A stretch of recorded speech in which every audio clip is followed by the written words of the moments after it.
करू आज पंचायत समिती आणि जिल्हा परिषदच्या निवडणुका पार पडत आहेत आणि आम्ही प्रचाराच्या दौऱ्यात असताना आम्हाला एक दुःखद बातमी अचानक कानावरती आली।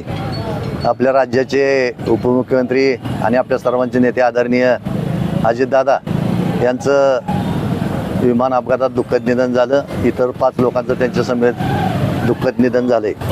खरं तर आम्ही आज जरी शिवसेनेच्या पक्षातून लढत असलो तरी अनेक वर्ष आम्ही पलटणचे रामराजे साहेब असतील किंवा आम्ही त्यांचे सहकारी म्हणून दादांच्या नेतृत्वाखाली अनेक वर्ष आम्ही काम केलं आणि खऱ्या अर्थाने दादा आमचे नेते होते आणि दादांसारखा नेता होणे दुर्लभ आहे। कारण अशा प्रकारचा राज्यामध्ये अतिशय धाडसी निर्णय घेणारा स्पष्ट वक्ता नेता आम्ही दुसरा कुणी आज तरी राज्यामध्ये दिसत नाही।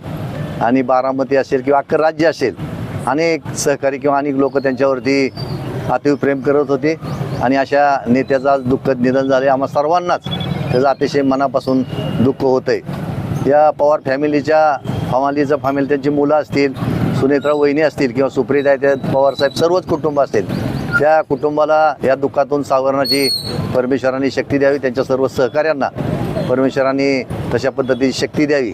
आणि परत एकदा सांगतो, दादांच्यासारखा नेता होणे नाही, परंतु आले देवादीच्या मना तेथे कोणाची काय चालते त्याप्रमाणे शेवटी देवाच्या मनात आल्यामुळं दादांचं आज खरंच अतिशय आमच्यासारख्या सर्वच कार्यकर्त्यांना अतिशय मनापासून दुःख झाले।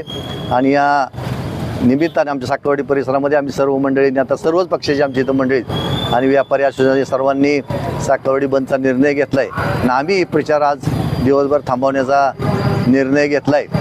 आणि या सर्वांच्या वतीने आम्ही या परिसराच्या वतीने पंचक्रोशीच्या वतीने दादांना भावपूर्ण अशी श्रद्धांजली देतो। त्यांच्या आत्म्यास चिरशांती लाभावी अशा प्रकारची परमेश्वरांनी प्रार्थना करतो।